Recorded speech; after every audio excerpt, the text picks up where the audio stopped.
Les notes sur le théorème de Thalès. On connaît déjà le théorème de Pythagore, mais vous allez voir le théorème de Thalès, c'est un beau théorème qui va vous aider à trouver, dans le fond, des mesures, puis il est assez simple à comprendre.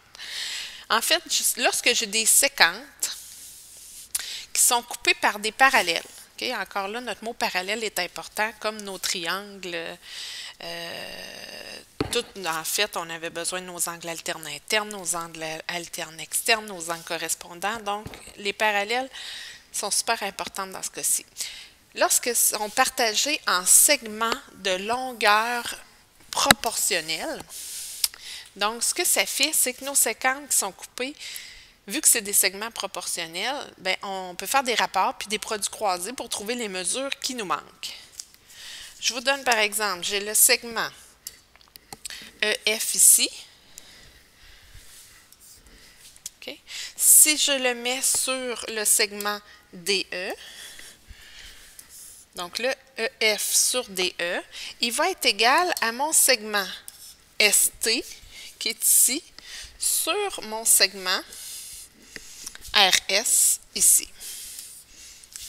Tout ça, c'est dans le cas où mes droites qui sont ici sont parallèles. Okay? Ma droite D1, droite D2 et droite D3 sont parallèles. C'est seulement possible de le faire dans ces cas-là. De la même façon, je peux dire, bien, je vais reprendre EF, c'est mon jaune. EF ici. Donc, la partie qui est ici. Je peux dire que si je la mets sur la mesure de DF, qui est ici,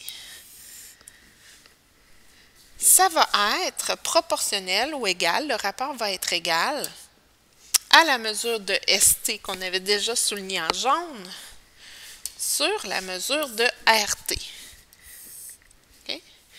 Donc, on compare les mêmes segments aux mêmes endroits, puis ça nous permet de trouver les mesures manquantes. Une droite parallèle à celle qui supporte le côté d'un triangle, c'est-à-dire cette droite parallèle-là ici, qui est parallèle à ça ici, à un côté des triangles, ce qu'elle va faire, c'est qu'elle va déterminer des triangles semblables. Donc, le triangle qui est ici, le BAC, est semblable au triangle GAH. Tout ça, on peut le démontrer parce qu'on a un angle commun aux deux triangles. Puis ici, on a des angles correspondants dans tous les cas. Donc, par AA, c'est des triangles semblables. L'application du théorème de Thalès peut faciliter la recherche des mesures manquantes dans ce cas-ci. Donc, si on regarde, comme c'est un théorème, on ne sera pas obligé de le démontrer. Okay? Comme Pythagore, on n'est pas obligé de démontrer Pythagore. Donc, un théorème, on peut l'appliquer tel quel. Ici, dans l'exemple, on veut déterminer les valeurs de x et de y dans la figure ci-contre. Fait que mon x est ici, mon y est là. Tous les segments perpendiculaires à la droite horizontale sont parallèles. Alors, cette droite-là ici, celle-là et celle-là sont parallèles.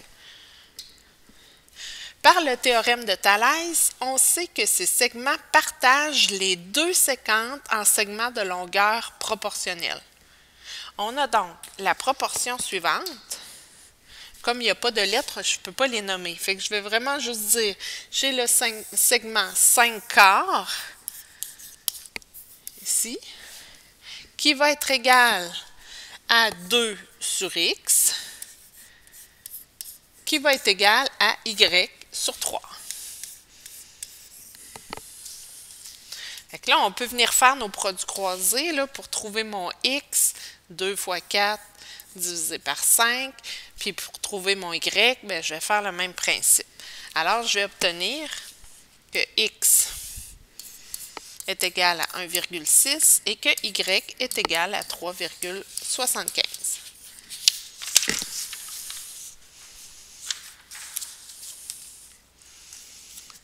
J'ai un exemple à la page suivante, mais je le ferai en classe avec vous. Donc, c'est tout pour le théorème de Thalès.